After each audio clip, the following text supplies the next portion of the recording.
What's happening, guys? As you can tell by the title of this video, I have picked myself up a RB25DET S14. Before we jump into a little bit of walk around of that, and Mike has actually made a pretty cool montage of it to show it off a bit, I just want to give you guys a quick update on why I've been away for probably the last couple of weeks. I have uploaded a few car feature videos, but you guys can tell that there hasn't been any sort of vlogs, no work on the cars or anything like that. The reason why is I've actually been having some back issues. I have a disc that's sort of aggravated and it's pushing against some nerves in my lower spine, which I've been getting pain shooting down my leg, getting pins and needles in my foot, and also obviously having quite a bit of pain in my back. So it's a bit unfortunate.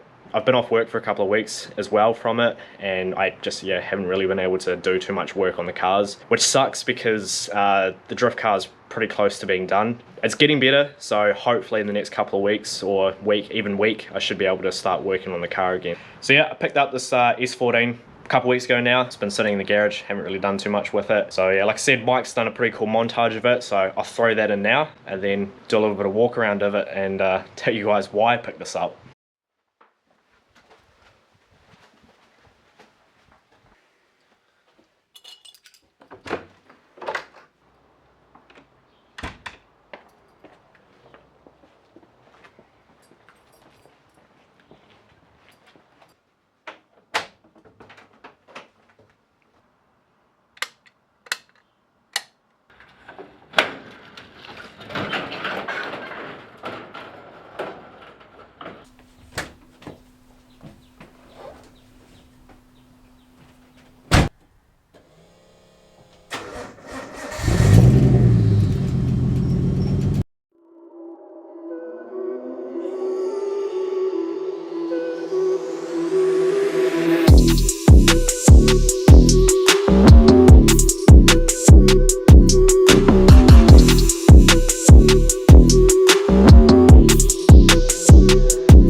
So this is the RB25DET S14 that I've picked up. So big shout out to Mike for doing that little montage for me. Probably wondering why the hell I've gone and brought this S14, especially when I brought that Commodore not too long ago. In that video of the Commodore, you did hear me say that I actually did want to build like a Skyline or a RB Silvia or something as a street car, but just with the prices of these cars at the moment are just so ridiculous. Obviously they should be going up in value, but just how much they've gone up in the last sort of like year or so is just beyond ridiculous. I thought that I'd probably never really be able to afford one again, or anytime soon at least. I don't think I've actually mentioned it on the channel officially, but I actually did sell my Silvia a while ago.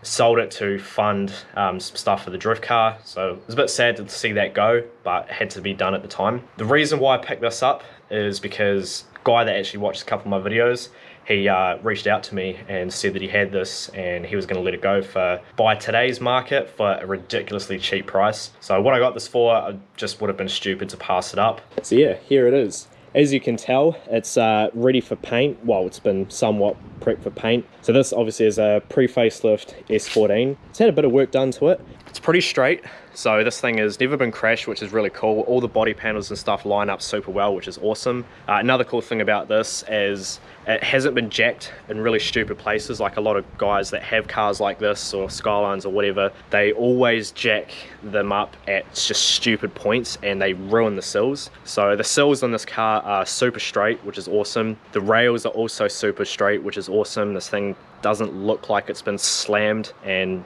driven over judder bars all the time. So it's got its downfalls. It definitely has its downfalls, but like I said, for what I paid for it, I just would have been stupid to pass it up. Right off the bat, we'll just get into the goods of it. So this has an RB25DET. As you know, I'm a big fan of RBs, so there was another thing that stood out for me with this car was it's already RB25 swapped. This is a Series 1, Series 2 RB25. I'm not actually sure which one it is. They're the same internally anyway. It's got a Chinese front-facing plenum on it. It's got just the SRP fuel rail, just another Chinese product. Supposedly has Neo injectors. I'm not 100% sure about that. As for hot side, it's just Chinese turbo. Looks like an AR70 or something. The manifold design is a bit interesting to say the least. The you can see the wastegate is right here. I know a few manifolds in the States and stuff, their wastegate sort of coming out the front is where, you know, a lot of manifolds like Synco and stuff, they have usually have the wastegate sitting out here. I think it being in the front like that is a stupid design, because obviously the air going into the turbo is right above where it is, so that's just going to heat all the air up, which is dumb. And with this, it's insanely close. If this got really hot, that would 100% melt that coupler. Definitely plan to change the hot side on this at some point. Just got a alloy rad here, a stupidly low hanging intercooler. It's got a Tomei fuel pressure regulator, which is cool.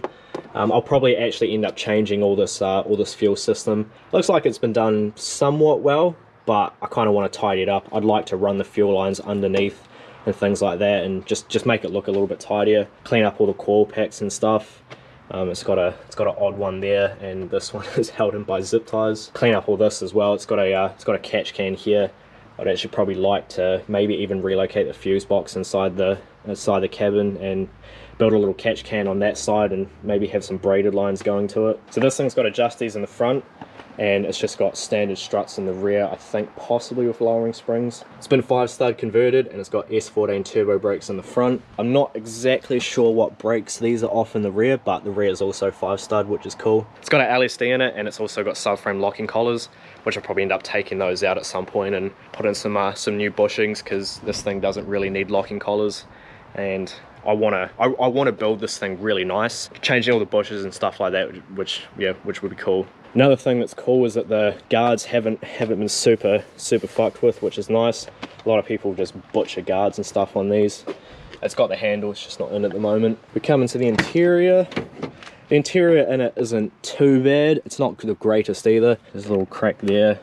The dash is cracked, and the seats aren't in the best condition, but I'll end up changing the seats out anyway. Apart from that, it's reasonably tidy. Again, it's not perfect, but it could be a lot worse. There's a bunch of spare parts and stuff back here. From what I can tell, the back seat isn't too bad. The head lining in this is pretty good. The carpets are a little bit worn out, as you can see there.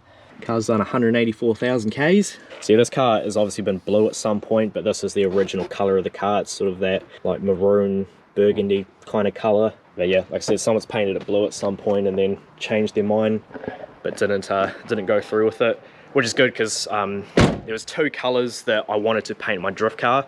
As you know, I ended up painting it blue. So I think with this car, the idea will be to paint it the other color that I wanted, which is actually like a midnight purple, but with a really cool sort of gold flake in it, so in the sun it will just pop.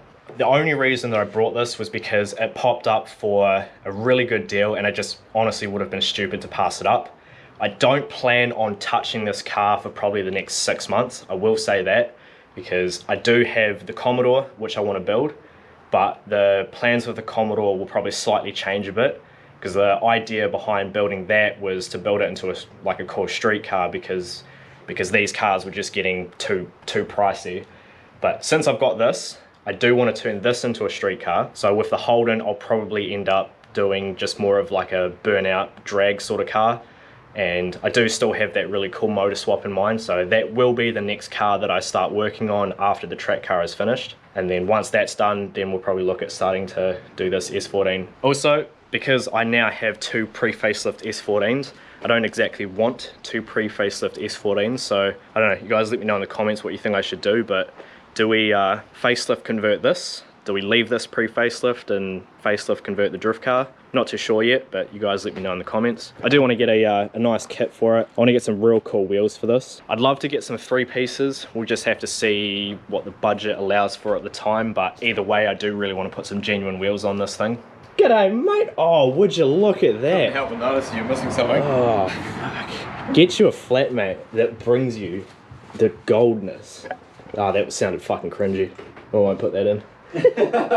My plan for this car is to turn it into a really nice street car. Maybe not quite go Tobin spec, but damn near close to Tobin spec. And yeah, just make it super nice and something that I can drive around and yeah, be real happy to drive. Going back to the drivetrain, actually I forgot, so this also has a RB small box in it, which isn't the best. I do want to make, you know, decent power with this, sort of around 400, and you could easily run a small box with 400 horsepower, but I'd like to get something a little bit stronger just so I can beat on it a little bit more and not have to worry about it.